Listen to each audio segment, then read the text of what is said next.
So after that, revenue model. How are you going to make money? This is where you talk about your price points. Are you B2B, B2C? Investors really care about this because at the end of the day, they want to make their money back and then some. And then after that, you want to have your 5-year projections. Like I said earlier, know your numbers and then also be able to back it up. And hopefully you can show that the investor's going to get at least 10 times their money back. Because they invest in countless companies and they need that one home run to make their money back. And this is where you want to show off all your charts, like you talked about the hockey stick curve. So include mostly visuals in this slide.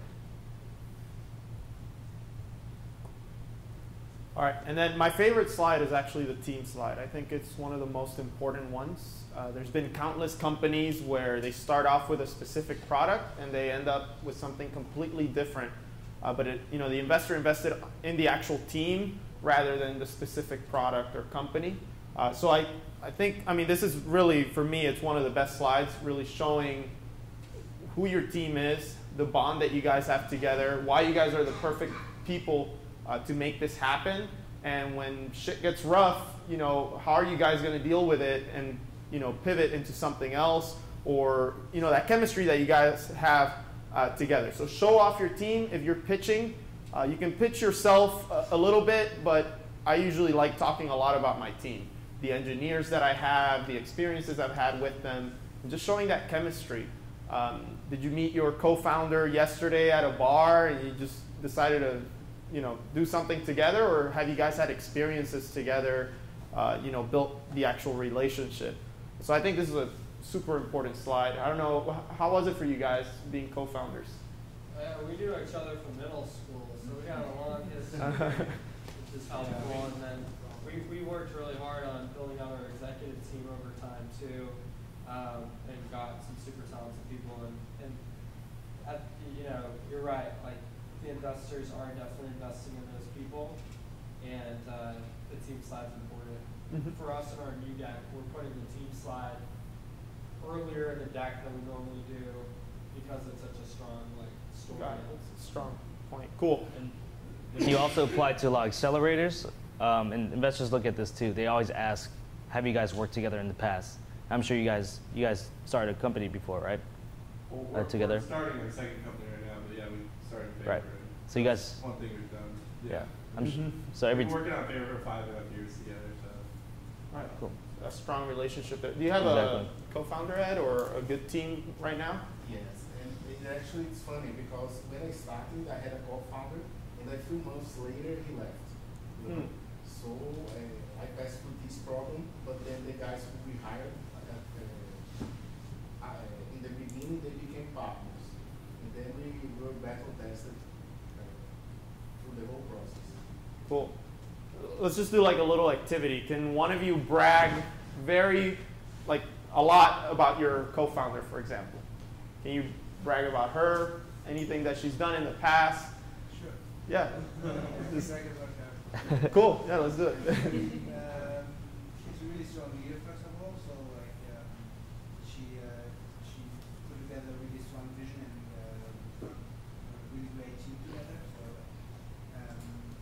with her passion, she managed to get a crazy good team on board. And she's a total pitch master, I would say. So she has a really strong presence in front of camera or in front of people, and can talk really well about product or anything regarding the business really passionately. And she's really good to work with. We have a really good company culture, and I think a big part is due to her putting in the right people and that's all. Super hard working and a good role model for everybody else in the company to put in all the best work that we can. Wow. And there's a lot more. Yeah. Good. I mean, I think that's a really good activity. I don't know if you guys have any rock stars in your team that you want to talk about. Maybe you've recruited, or one of your co-founders. Anybody want to? You guys are on camera, so maybe they'll see this. Do you have any? Is there anyone on your guys' teams that like came from the industry you're working on, had a track record, and that's why you guys saw this as a market opportunity, and you could be like, this person did X, Y, Z for this big bank, and they realized that something was different for this area, and so we want to attack it, and he already has this experience, or something like that. You don't have that? No one. Yeah. Yeah, just I want to hear one of them. Just yeah, go ahead. So we managed to, after like 2 or 3 months of market validation, we went to Bangkok to build an in-house dev team there because we were bootstrapping, we didn't have much money, and so we wanted to have a low burn rate. And in that process, we managed to pick up Martin, who was the CEO of a pretty large travel management company in Asia Pacific. And he started as an advisor first, and after we worked together for a bit, he confirmed all of our hypotheses and stuff, and then after like 2 months or something, he quit his job at the agency as a CEO, managing like 1,000 people, and joined us as a COO.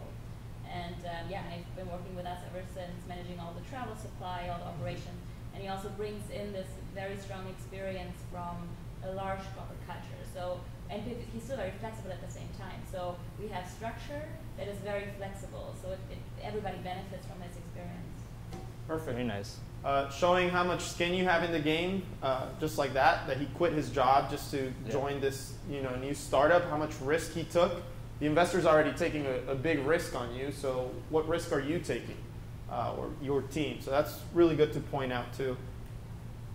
Now, so basically this is like one of the last things in the pitch or a normal type of structure. If you've already pitched to them, told them a story, your problem, solution, they've literally known your whole life story about your company, ask them for something. If it's with an investor, how much are you raising? What can that investor do for you? If you've done your homework correctly, then you know that they invest in these areas, this is what I need from you.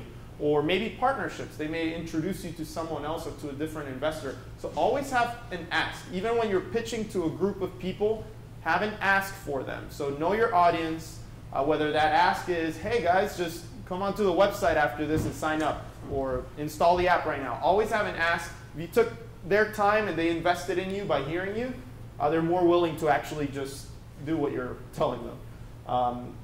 Let's see. Then, yeah, this is obviously the last slide. And just slide on this and just have all your contact information. They need a way to reach you. And then also, after that, you can also have an appendix. One thing I've noticed from pitching my idea all the time is that I get asked the same questions over and over and over again. So once you do this, you start getting a sense of what people are going to ask. So here you can have a slide ready to go. Say they want to look at a 10-year forecast, not 5. Bam, there it is.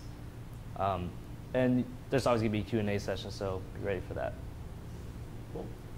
In terms of, for example, for pitching events, I don't know if you guys will ever pitch to a large group of people, but even when we're with investors, what really works out really well is trying to acquire customers at every type of pitching opportunity.